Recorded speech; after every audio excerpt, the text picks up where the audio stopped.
When comparing Freqtrade and Hummingbot in 2025, both platforms stand out as powerful open source tools for cryptocurrency algorithmic trading, but they cater to slightly different user goals and technical styles. Freqtrade is tailored more toward developers and data-driven traders who want to design, backtest, and deploy custom strategies with full control. Built in Python, it supports extensive backtesting, strategy optimization, and uses the CCXT library to integrate with multiple exchanges. It's ideal for users who want to build sophisticated bots from scratch and test them thoroughly before deploying to live markets.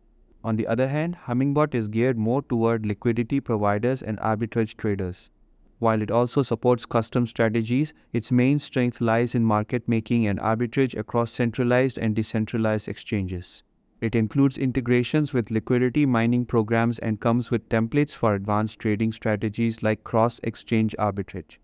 Hummingbot's interface and strategy templates are a bit more accessible for non-developers compared to Freqtrade, but it may require more technical configuration when it comes to running it reliably on a VPS or cloud server. So, if you're a developer looking for a flexible, backtest-friendly framework, Freqtrade is a better option. But if you're more interested in liquidity provision, arbitrage, or earning from market making, then Hummingbot is the right fit.